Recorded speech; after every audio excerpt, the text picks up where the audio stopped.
Now, even though I would say that I utilize ultra high yielding ETFs sort of sparingly in my long-term portfolio, and I'm talking about ETFs that might yield 20, 30, 40, or 100% plus per year, I still do own various ultra high yielding ETFs and utilize them for their income potential, but only certain ones because, to be honest with you guys, most of them across the market are pretty trash. Now, ultra high yielding ETFs can be nice for income generation, but NAV decay is definitely something you want to watch out for, and ETFs that haven't even offered a positive total return is something I personally stay away from. Now, all that to say that I'm going to share with you guys my 6 favorite ultra high yielding ETFs in today's video, go over what each of them have to offer and what I personally see in them, what I like. So if you want to see my personal 6 favorite ultra high yielding ETFs, well then make sure to stick around, drop a like down below, and let's get right into it. My A to Z dividend investing ebook has helped countless dividend investors get started with their journey. And my custom dividend tracker that I'm constantly using here on the channel has also helped so many investors stay on track and allow them to see their dividend income in real time. Well, today I have another treat for you guys. I'm not only going to offer you my A to Z dividend investing ebook and the custom dividend tracker, but also just for a short limited time, I'm going to be adding in my brand new weekly dividend blueprint ebook to show you how you can get started with weekly dividend ETFs and add this into your investing strategy. This offer is not going to last long, so go ahead and click the first link down below in my description, and you're going to get both ebooks and the custom dividend tracker bundle. But like I said, please act fast because this won't be around for long. Now let's get back into the video. Now, like I said during the intro, I utilize all these different ultra high yielders very sparingly. I'm not saying that that's good or bad. I'm just saying for me personally in my portfolio, I would never want to make up a massive portion of my portfolio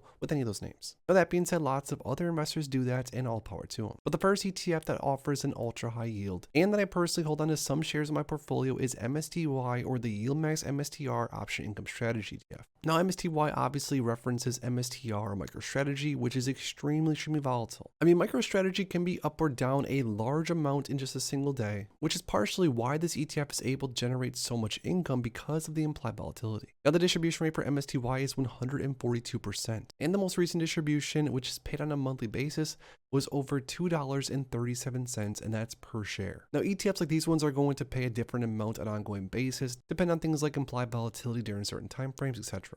Now, the reason I added some MSTY to my personal portfolio was, for one, I was having massive FOMO seeing these massive distributions paid out every single month. And besides, I personally don't have too much exposure to Bitcoin. So I figured why not grab some MSTY, which of course references MSTR, and get in on the action. Now, another ETF that I do own a small portion of, again, this is all very sparingly. I own some shares of CONY, the yieldmax coin option income strategy ETF. Once again, a yieldmax ETF that references coin stock. Now, the reason I grabbed some CONY a while back and have been dollar cost averaging down on major red days is more or less the same reason on why I grabbed some MSTY. I thought it would be fit to have a little bit more exposure to crypto, and of course Coinbase is very attached to how crypto is doing. Now, I am bullish on Coinbase, the underlying reference single stock, so of course CONY, an ETF that offers a 123+% distribution rate, I figured in a small, safe fashion would be sort of fun to hold on to some shares in my portfolio. Now, side note, ever since I started buying CONY, I am down a few dollars per share as far as my cost basis goes, but as you can see right here, the distributions just in the last few months have definitely made up for it. Now, that's sort of the crazy thing about some of these ultra high yielders is it doesn't really take all that long theoretically for the distributions to completely pay back your investment, but we can of course talk about that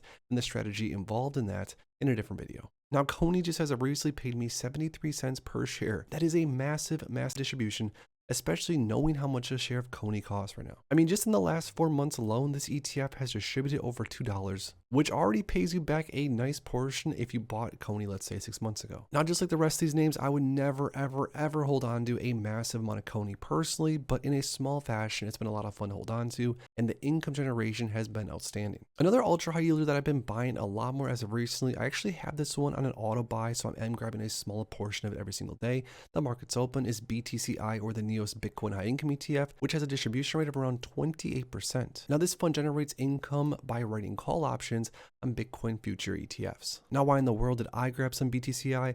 Well, I'm a huge fan of NEOS, and like I said earlier, I do want to have a little bit more exposure to Bitcoin, but why not have exposure to Bitcoin through a high income strategy, which much more offers what I'm looking for. Now, the distributions for BTCI have been really good as of recently. We're talking $1.57 earlier this year, and anywhere from $1.25 to around $1.57, and sort of in between on a monthly basis. And even on the lower end as far as distributions go, that is a ton of income generation. Like I said, for me personally, a dividend income focused investor that does want some exposure to Bitcoin, nothing crazy, but a little bit, BTCI is definitely getting the job done. Another ultra high yielder that has a target annual yield of 24% is another Bitcoin ETF, the Amplify Bitcoin 2% monthly option income ETF. Now the ticker symbol is BITY, and this one has only been trading for a short amount of time. Now this ETF offers a similar strategy to any other high income Bitcoin ETF. Like I said, the objective being 24% annualized option premium while also offering upside potential. Now because Bitcoin of course has so much volatility attached to it, I think the 24% annual option premium income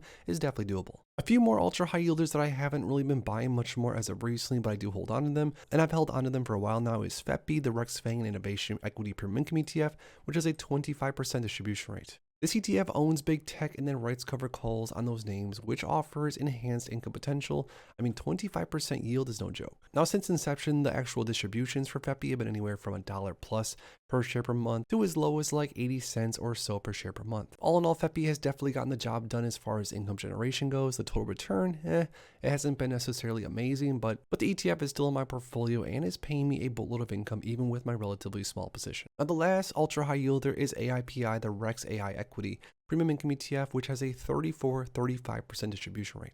This ETF offers so much income because its objective is to own AI stocks, which are extremely volatile, and then write cover calls. And with this, it offers enhanced income potential. And as far as distributions go, just to give you guys an idea, we're talking like $1.50 a lot of months, and it looks like as low as $1.10 a few months back. All in all, this ETF does offer exposure to some super volatile names. We're talking NVIDIA, CrowdStrike, we're talking Palantir, etc. So the ETF is probably going to struggle to not NAV decay in my opinion, just because of the cover call overlay and the nature of the underlying holdings. So those are 6 ultra high yielding ETFs that, like I said, I own in small amounts, and that I would personally never buy a massive amount of, just because my risk tolerance is way too low. Now I had to share with you guys this chart looking at total return, which is price return plus income included, everything all in one. Every single one of these names do offer a positive total return.